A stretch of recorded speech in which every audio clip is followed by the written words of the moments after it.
ឥឡូវនេះសូមមកមើលវេយ្យាករណ៍នៅក្នុងមេរៀនទី13វេយ្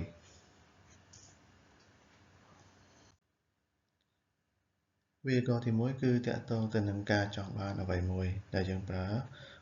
នាម ga hoshi desu ឧទាហរណ៍ watashi wa kuruma ga hoshi desu គ្រានេះមានន័យថាខ្ញុំចង់បានឡាន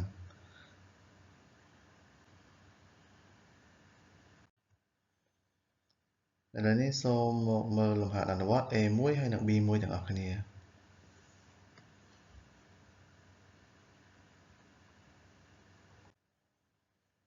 វេយ្យាករណ៍ទី2គឺទាក់ទងនឹងឃ្លាសំណួរថាតើចង់បានអ្វីមួយអញ្ចឹងយើងប្រើ nani ga hoshi desu ka ឧទាហរណ៍សំណួរ nani ga hoshi desu ka សំណួរមានន័យថាតើអ្នកចង់បានអ្វីចម្លើយ kuruma ga hoshi desu អញ្ចឹងឃ្លានេះមានន័យថាខ្ញុំចង់បានឡាន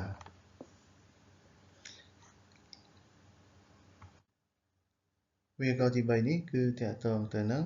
សំណួរអំពីការចង់បានអ្វីមួយហើយយើងសួរបញ្ជាក់ថាតើចង់បានរបស់បែបណាឧទាហរណ៍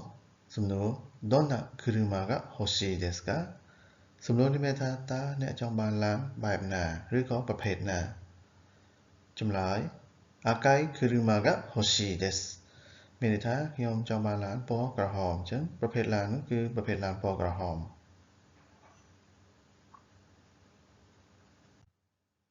ឥឡូវនេះសូមមកធ្វើលំហាត់អនុវត្ត B2 ទាំងអស់គ្នាឥ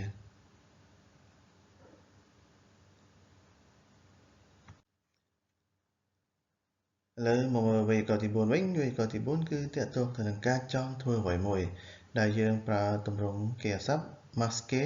ដែលយើងលុប mas ចោលបូកជាមួយនឹងតៃជំនឿថាចង់ធ្វើអ្វីមួយចំពោះនាមវិញយើងប្រើជាមួយបរិស័ព្ទ អក៏បានឬក៏បរិស័ព្ទ ga ក៏បានឧទាហរណ៍ watashi wa sushi o tabetai desu ឬក៏ sushi ga tabetai desu ឃ្លានេះមានន័យថាខ្ញុំចង់ញ៉ាំ sushi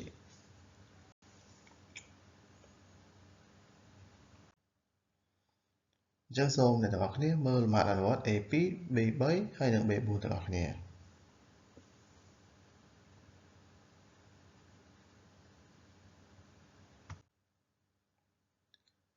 វេយ្យាករណ៍ទី5គឺជាទម្រង់បដិសេធថាខ្ញុំមិនចង់ធ្វើអ្វីមួយនោះទេអញ្ចឹងគឺយើងប្រើគីហសព្ទទម្រង់ mas បូកនឹង takenai desu ឧទាហរណ៍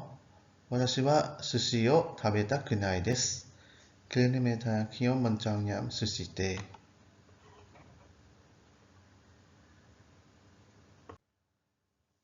ឡូវនេះសូមអ្នកទាំងអស់គ្នាមើលលំហាត់អនុវត្ត A3 ទាំងអស់គ្នា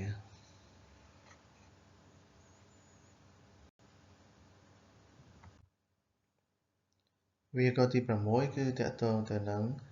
ការទៅទីកន្លែងណាមួយដើម្បីធ្វើអ្វីមួយអញ្ចឹងគីហសព្ទទៅយើងប្រើគីហសព្ទ ikimasu ដើម្បីធ្វើអ្វីមួយយើងប្រើគីហសព្ទទម្រង់ mas យើងលុប mas ចោលបូកនឹង ni ikimasu ចំពោះទីកន្លែងគឺយើងប្រើបរិស័ព្ទ e ឧទាហរណ៍ watashi wa super e pan o kai ni ikimasu ឃ្លានេះមានថាខ្ញុំទៅផ្សារទំនើបដើម្បីទិញនំប៉័ង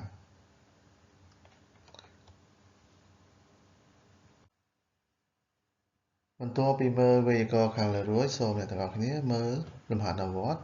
A4 ហើយនិង B5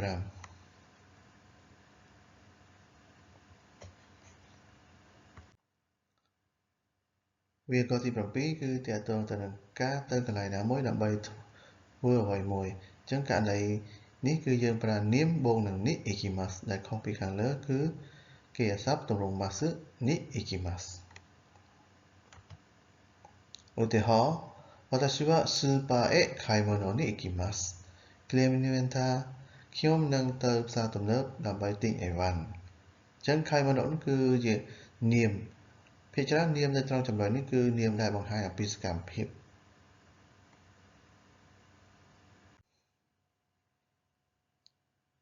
ឥឡូវនេះសូមអ្នកទាំងអស់គ្នាមើលលំហាត់អនុវត្ត A4 ហើយនិង B6 រហូតដល់ B8 ទាំងអស់គ្នា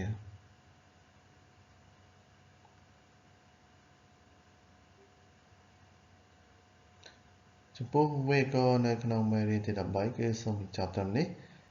សូមអ្នកទាំងអស់គ្នារងចាំទស្សនាវេយ្យាករណ៍នៅក្នុងមេរៀនទី14ជាបន្តទៀតសូមអរគុណ